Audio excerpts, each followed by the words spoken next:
जय हिंद दोस्तों, बहुत बहुत स्वागत है आपका हमारे इस नई वीडियो के अंतर्गत।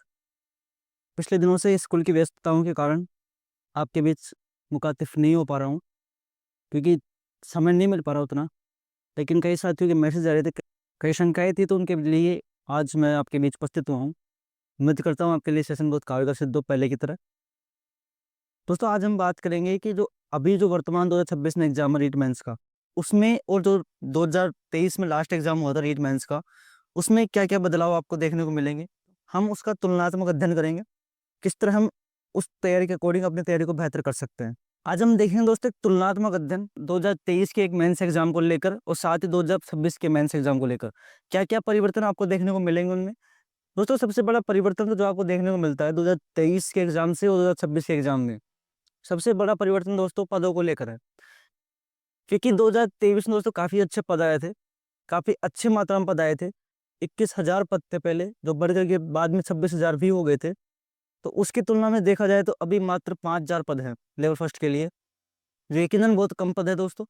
और दोस्तों, पदों का सीधे सीधे संबंध किसी भी भर्ती के ऊपर डायरेक्टली पड़ता है। पदों का प्रभाव दोस्तों एग्जाम में आने वाले सभी आयामों के ऊपर सीधे तौर पे पड़ता है।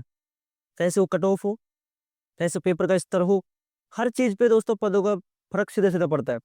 जब हमारे टाइम एग्जाम था, कंपटीशन थोड़ा कम था आज की तुलना में, क्योंकि पद ठीक ठाक थे, तो हमने कम कंपटीशन में जॉब ली। हमने आपके लिए थोड़ी मुश्किल थोड़ी ज़्यादा है, जाहिर सी बात है, क्योंकि पद कम है, पेपर का स्तर भी थोड़ा बढ़ेगा और कट ऑफ का भी ऊपर नीचे होने का पूरा पूरा संभावना रहेगी। दूसरी चीज़ दोस्तों, तो पेपर का स्तर, जब पेपर का स्तर जाहिर सी बात है पहले की तुलना में बढ़ेगा थोड़ा बहुत, तो क्योंकि हम हर एग्जाम में देख रहे हैं, तो कहीं ना कहीं पेपर का स्तर बढ़ रहा है। और पेपर स्तर बढ़ने का दोस्तों एक रीजन हमें ये भी लगता है कि जो कोई भी व्यक्ति हो, चाहे से वो 2018 में जॉब ली हो उसने, चाहे से 16 में जॉब ली हो, तो उसके कालखंड में जब उसने एग्जाम दिया उसको पेपर थोड़ा टफ ही लगता है। धीरे धीरे समय के बाद वो पेपर सरल लगने लगता है। आज आपको 2023 का पेपर सरल लगता है, लेकिन उस वक्त जिन्होंने एग्जाम दी थी उनके लिए वो पेपर भी काफी हद तक थोड़ा कठिन था। जाहिर सी बात है, पेपर कभी भी लगे दोस्तों, कुछ ना कुछ प्रश्न ऐसे मिलते ही मिलते हैं जो आपके एग्जाम के अप्रोच से बाहर होते हैं। इस बार भी ऐसे प्रश्न आपको देखने को मिल जाएंगे जो आपके एग्जाम के अप्रोच से कहीं ना कहीं बाहर होंगे। पिछले वाला पेपर आपको सरल इसलिए लगता है क्योंकि जो प्रश्न पहले आए थे वो आपकी कोचिंग वालों ने अब पढ़ा दिए, या फिर किताबों ने उन सबको समाहित कर लिया, तो आपको लगता है कि पहले वाला पेपर सरल था। लेकिन ऐसा होता नहीं है। हर एग्जाम में पेपर में कुछ स्तर पे वो पेपर बहुत कठिन होता है, 5-10% थोड़ा टफ आते हैं, कुछ स्तर सामान्य होता है। ये हर एग्जाम में देखने को मिलेगा, इस बार भी आपको लगेगा। और देखना, आप आपके बाद जो बच्चे आएंगे उनके लिए आप वाला पेपर थोड़ा सरल लगेगा। पेपर का स्तर कैसा होता है दोस्त, वो आपकी तैयारी पर निर्भर करता है। आपकी तैयारी जब बहुत शानदार होती है तो आपको कठिन से कठिन पेपर भी सरल लगता है। आपकी तैयारी थोड़ी कम होती है तो वो पेपर सरल होता है तो भी आपको थोड़ा कठिन लगता है, क्योंकि आपकी वो रेंज से बाहर लगता है आपको। तो सीधा फर्क दोस्तों आपकी तैयारी से पड़ता है, मैं ये मानता हूँ। कोई भी एग्जाम हो चाहे से हो, आप इस बार भी कई दोस्त ऐसे होंगे जिनकी तैयारी बहुत शानदार होंगी और वो पेपर दे के आएंगे तो आपसे बोल देंगे पेपर बहुत सरल था या फिर मीडियम स्तर का था। वो क्यों कहेंगे? क्योंकि उनकी तैयारी बहुत सही थी। इस बार जो पेपर का स्तर बढ़ रहा है, जाहिर सी बात पेपर स्तर बढ़ रहा है, प्रश्न थोड़े डीपली जा रहे हैं आजकल के दोस्तों। लेकिन आपकी तैयारी किस हद तक डीपली है उसके ऊपर फर्क पड़ेगा वो। अगर आपकी तैयारी बेहद अच्छे ढंग पर है, बहुत अच्छे स्तर पर है, तो ये पेपर भी आपको सामान्य पेपर ही लगेगा। और हर पेपर की अप्रोच होती है दोस्तों, 40% सरल, 40% थोड़ा मीडियम और 20% कुछ हार्ड पेपर आता है। ये हर एग्जाम की अप्रोच होती है, सभी एग्जाम्स में से होता है। आपकी तैयारी डिपेंड करेगी दोस्तों, आप पेपर से आपको सरल लगता है या फिर कठिन लगता है। और जाहिर सी बात दोस्तों, पहले की तुलना में कंपटीशन बढ़ा भी है, क्योंकि जो सिलेबस है इसका, वो आप जैसे कि कोई थर्ड ग्रेड की तैयारी कर रहा है, कोई फोर्थ ग्रेड की तैयारी कर रहा होगा, तो उसमें काफी हद तक सिलेबस ऐसा होता है तो दोस्तों सबने बहुत अच्छे ढंग से पढ़ रखा है।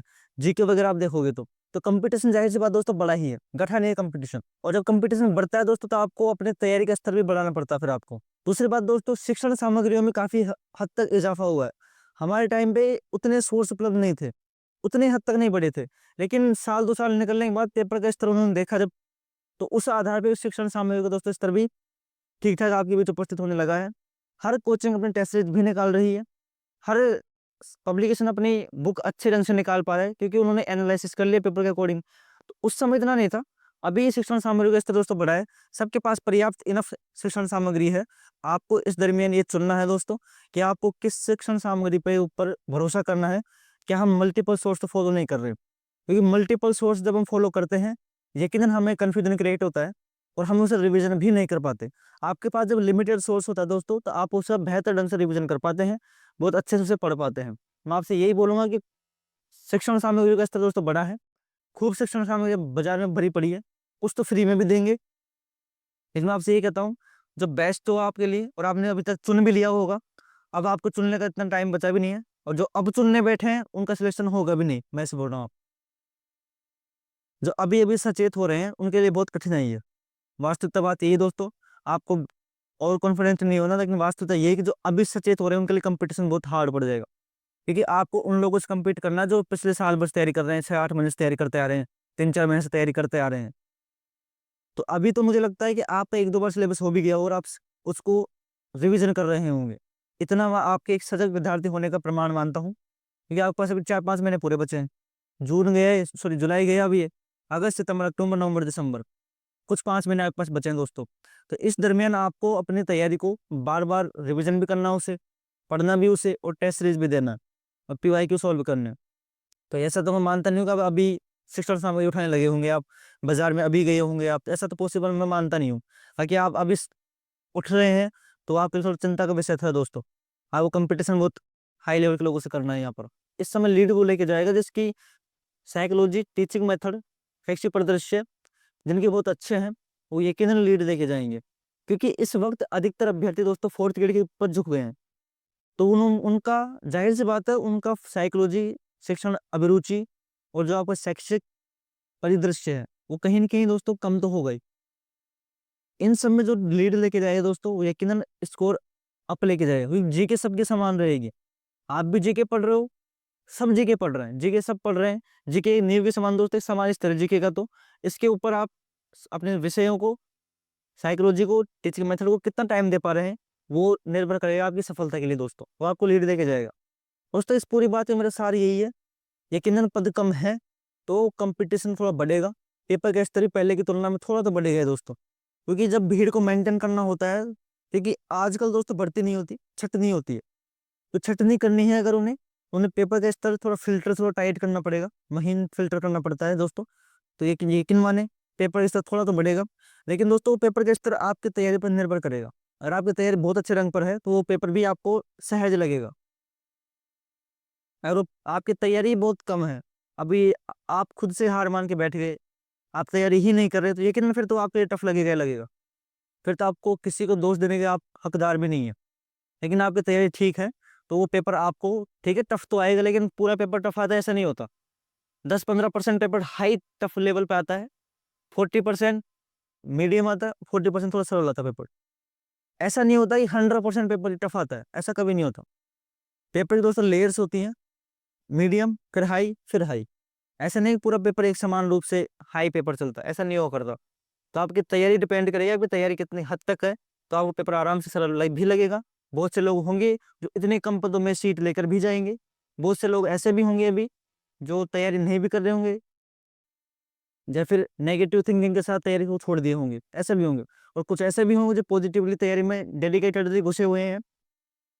सभी तरह के सोशल मीडिया से दूर होकर, किसी तरह से भ्रम में नहीं है वो, अपनी स रिविज़न कर रहे हैं, आपने कोर्स कर लिया, बार-बार रिविज़न कर रहे हैं, एमसीक्यू दे रहे हैं, पीवाईक्यू सॉल्व कर रहे हैं और टेस्ट भी देंगे। ऐसे बच्चे आराम से अपनी सीट निकाल के भी लेके जाएँगे, आपको दिखा देंगे हम, आप अपने आस-पड़ोस में देख लोगे। रोने वाले रो जाते हैं और करने वाले कर जाते हैं दोस्तों, ये उसूल है। तो ये पद कम है वो तो दिख रहा है, लेकिन उन पदों में भी सीट ले लेने वाले लेके जाएँगे, नहीं लेने वाले नहीं भी लेके जाएँगे। आपके पास काफ़ी भर्तियाँ हैं, 4th ग्रेड भी है, 3rd ग्रेड भी है। आपको चयन करना है कि आपको किसकी तैयारी करनी है। हालाँकि इनकी तैयारियों में बहुत ज़्यादा अंतर नहीं है। इसके ऊपर भी मैंने वीडियो बनाया था, आप देख सकते हैं। आप कैसे तैयारी कर सकते हो उनमें। ठीक है दोस्तों, आप सामंजस्य विस्थापित भी कर सकते हो इनमें, क्योंकि आपकी इन दोनों तैयारी के बीच में आराम से आपको 4 महीने का गैप मिल जाएगा। ठीक है साथियों, कॉन्फिडेंस नहीं आ रहा आपको, तो उसका एक ही कारण होता है, हमें सिलेबस कवर नहीं हो रहा, सीधी-सी बात। कॉन्फिडेंस दोस्तों नहीं आने का एक ही कारण होता है। अगर आपको कोई सिलेबस अच्छे से कवर हो रहा होता है, आपकी पढ़ाई अच्छे से हो रही है, आपके दिन में आप 8-10 घंटे आराम से पढ़ पा रहे हैं, तो यकीनन आपके अंदर कॉन्फिडेंस आता है। और आपकी तैयारी नहीं हो पा रही, तो कॉन्फिडेंस आपको लूज़ हो जाता है और कोई उपाय नहीं कॉन्फिडेंस का, जो मैं फ़ील करता हूँ। जिस दिन हमारी तैयारी अच्छी होती है, हम और पढ़ने का तरीका दोस्तों मैंने आपको पढ़ने के तरीके बताए हैं कई, मेरे वीडियो इसके ऊपर भी वीडियो बना रखा है। आपको अगर ऐसे याद नहीं हो रहा होता, तो आप पूरे समरी को याद करो, किसी को सुना दो। जैसे मैं करता हूँ, मैं थर्ड ग्रेड का टीचर हूँ, लेकिन मैं 11th-12th के बच्चों को भी पॉलिटिकल साइंस पढ़ाता हूँ, 10th के बच्चों को मैथ ही पढ़ाता हूँ और प्राइमरी के बच्चों को पढ़ाता हूँ। उसके पीछे मेरा एक ही रीज़न है, मैं अपनी महानता सिद्ध नहीं कर रहा, लेकिन अगर मैं पॉलिटिकल साइंस पढ़ रहा हूँ अभी, तो मेरे मेरा थॉट है दोस्तों कि मैं अगर किसी को सुनाता हूँ, तो मेरे अच्छे से ज़हन में याद होता है। तो मैं 11th के बच्चों को जाके पॉलिटिकल साइंस पढ़ाया जाता हूँ, उससे मेरा रिवीजन हो जाता है और वो चीज़ें हमेशा के लिए स्थायी रहती है हमारे ज़हन में। तो आप भी ये करें, आपके पास कोई नहीं है तो आप किसी भी सुना दीजिए, फ़ोन को सुना दीजिए, दीवार को सुना दीजिए। इससे क्या होता है, आप बोलते हैं तो आपके दिमाग में चीज़ें रिकॉल होती रहती है। एक बेस्ट तरीका हो सकता है पढ़ने का। बाकी कैसे पढ़ना है, कैसे नहीं पढ़ना, उसके ऊपर मैं फालतू ज्ञान दूँगा नहीं आपको। ये सब थोती बातें होती हैं। आपको अपना सारथी खुद बनना पड़ेगा दोस्तों। अपने स्तर पे आपको तैयारी करनी पड़ेगी। अपने टाइम टेबल के अकॉर्डिंग आपको तैयारी करनी पड़ेगी। किसी पे डिपेंड मत होइए आप। हज़ारों वीडियो आते हैं यूट्यूब पे दिन भर के। एक-एक को भी देखने बैठोगे तो आपको सारा दिन निकल जाएगा। उससे कोई मतलब नहीं है। अपनी रणनीति खुद का चयन करें आप। कैसे आपको तैयारी करनी है। दुनिया भर के टॉपर आपको यूट्यूब पे दिखेंगे, उससे कोई मतलब नहीं है आपको। आप बस अपनी तैयारी खुद चुनें, अपने सारथी खुद बने दोस्तों। हम तो अपने सारथी खुद बने थे। किस पे डिपेंड रहोगे आप? कब तक डिपेंड रहोगे? अभी अपनी तैयारी पे खुद ही फ़ोकस करिए दोस्तों, उससे ही अपने हिसाब से तैयारी करते रहो आप।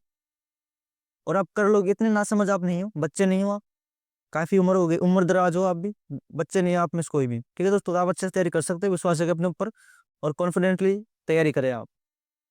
ऊपर वाले पे विश्वास रखें, आपका सिलेक्शन होगा, आप तैयारी बहुत ढंग से करते हैं तो। इसमें नहीं तो किसमें होगा? किसी न किसी में ज़रूर होगा दोस्तों। लेकिन आपको ये प्रण करना है कि इस साल कैसे भी मुझे जो भी भर्ती है हमारे सामने, कैसे भी उनमें से एक ना एक सीट तो निकालनी है दोस्तों। जैसे बेरोज़गारी रूपी सागर से इस वर्ष में तो कैसे भी कैसे आपको निकलना है। ये आप अपने लिए प्रण कर लें दोस्तों। क्योंकि लंबा सफ़र है दोस्तों। इस बार अगर ये साल निकल गया तो पता नहीं भर्ती कब आती है फिर। उनको पूरा होने में एक तो भर्ती आना, उसके एग्ज़ाम देना, उसका रिज़ल्ट आना, फिर भर्ती पता नहीं कोर्ट में चल जाती है कई बार तो। फिर लंबी प्रक्रिया खिंच जाती है। तो आपको अपना समय अगर नहीं गँवाना, फालतू सोशल मीडिया ज़्यादा वीडियो मत देखो। आपको जो काम की वीडियो है उसे देखो।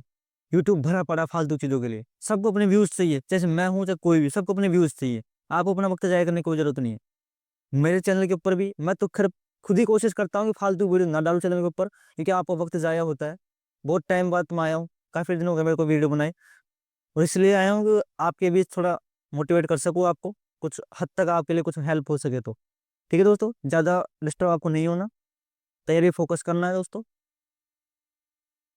हार नहीं माननी, गिव अप नहीं करना दोस्तों, मोटिवेटली होकर तैयारी करना आपको।